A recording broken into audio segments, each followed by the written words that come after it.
What is up, YouTube? We are back here at the Devy Royale, and we're talking the 2025 wide receiver class. We like to do a little, this or that, picking which wide receiver we like right now.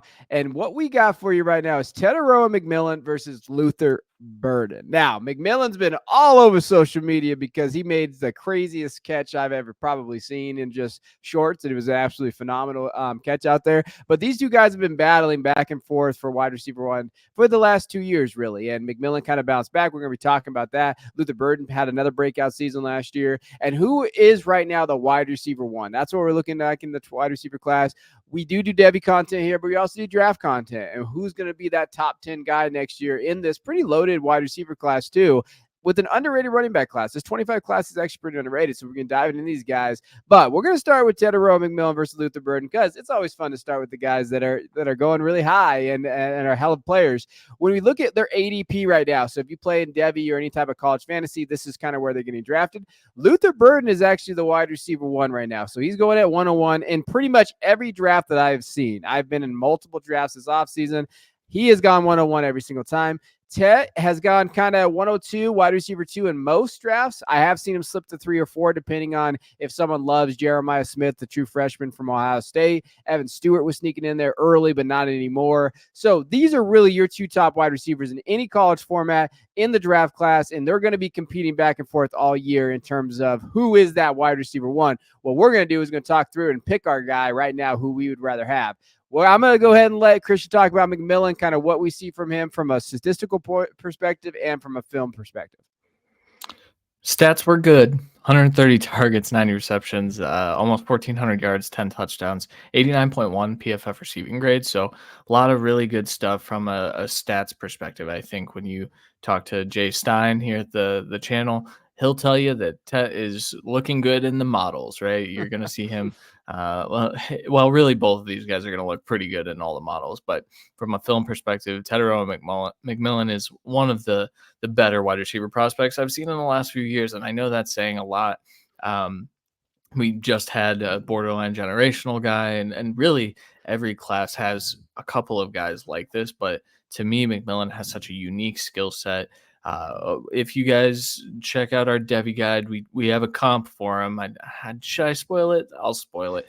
He looks like Mike Evans out there. The way he's able to go up and get the ball at catch point situations, underrated athleticism in terms of like movement skills. Obviously, you see the athleticism above the rim, but the movement skills are there as well. Yeah. More of a yards after the catch threat than I anticipated when I went back and looked at the film from last year. I think that he certainly needs to improve his routes. He certainly needs to refine some of that. But you look at the traits-based evaluation of Tetairoa McMillan, and you're saying, yeah, I can work with this guy. This can be my wide receiver one at the NFL level. This guy can take up 15 targets a game if we want him to. I think we're going to see a little bit of that here in this Arizona offense this year. Luckily, Noah Fafita is still there, so he's going to have good enough quarterback play where we're going to see another big year outside of an unfortunate injury or something like that. So from a stats perspective, from a film perspective, I think we're heading towards a top 10 selection in the 2025 NFL draft. Like I said, 2024 outlook looking really good. I think there's a chance that he's not the wide receiver one off the board because of the other guy that we're talking about. But I also think there's a real possibility that he's a top 5, top 6 pick when all is said and done next year. Yeah, I think to your point, just from a scouting perspective, I've really comped with Mike Evans for a long time. We have, and he just looks like him. He's souped up dude that just comes out of nowhere, has some of the best hands that you could see in college football.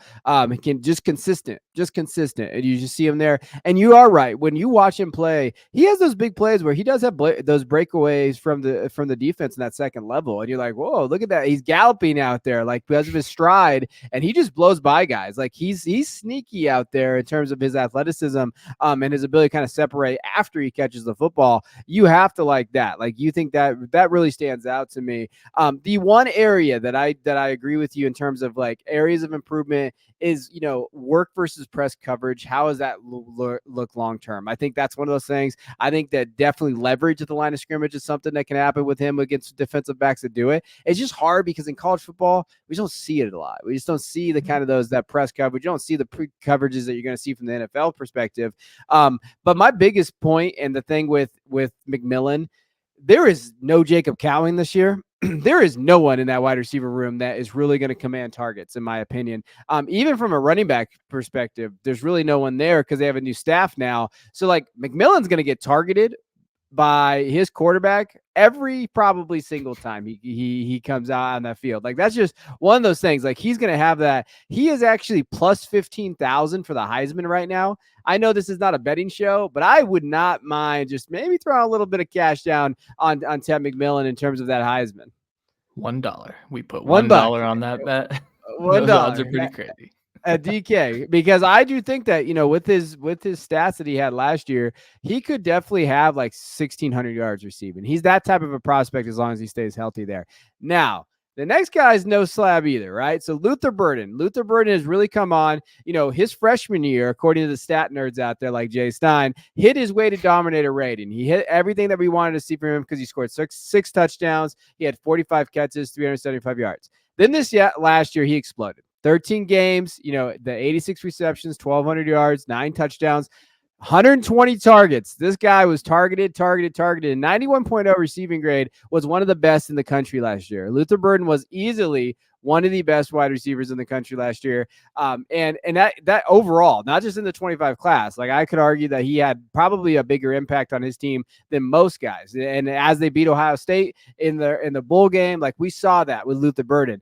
From when you're looking at him from just a film perspective and what he does well, athleticism, first thing that pops off. Like, we do a relative athletic score projection here. Christian does that. He's pretty good at it. 9.72 is what we have him. That's one of the higher ones that we look at there.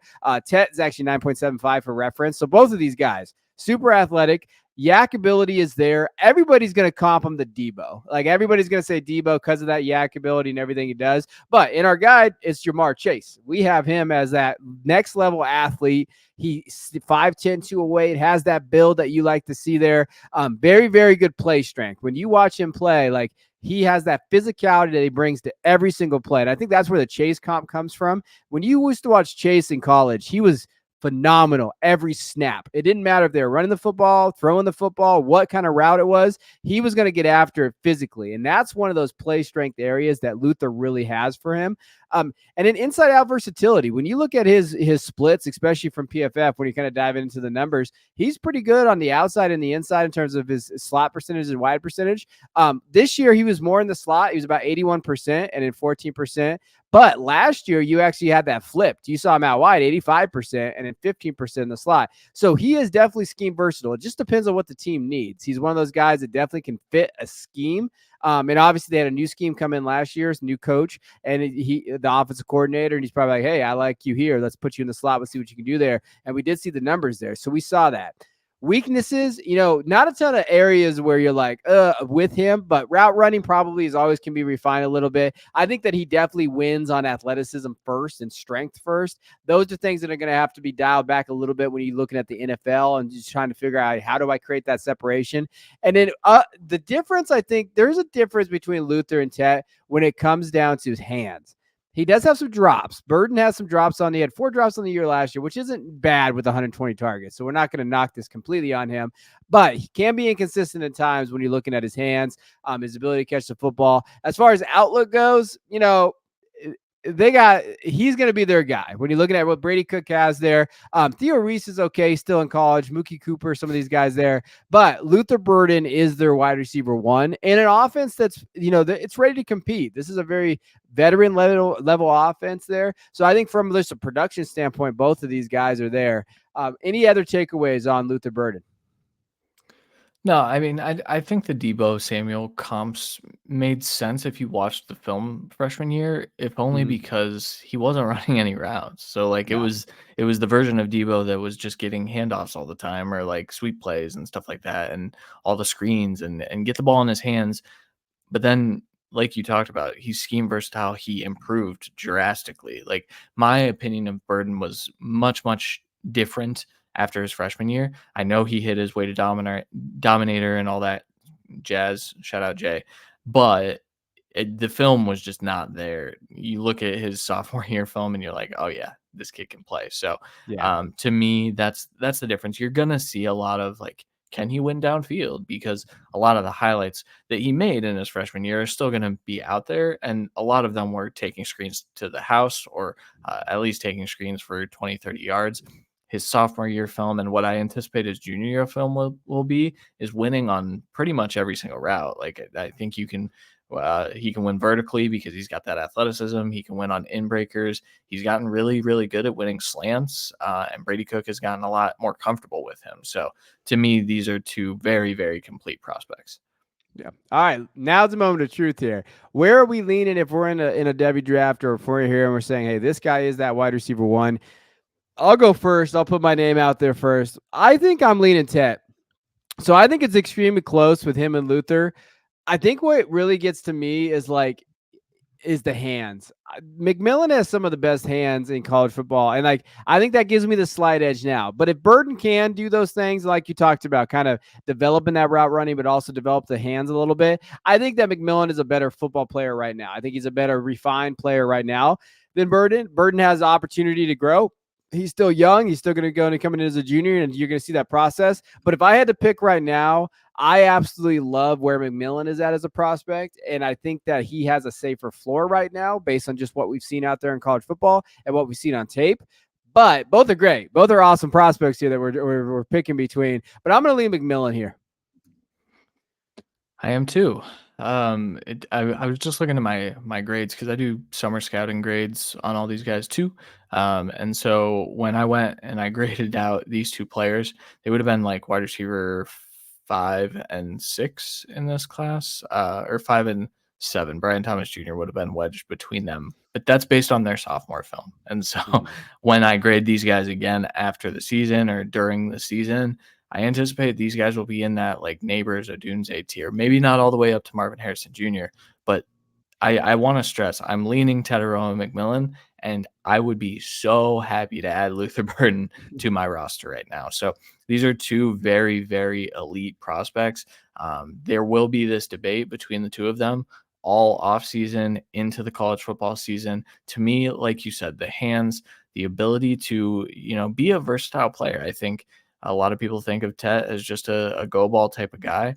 But when you toss that film on and you see all those yards after the catch, you say, all right, there's not too many weaknesses here with these guys. So obviously they have to continue refining their craft, working on those things. But give me Tet right now. Give me Luther as a nice consolation prize, though.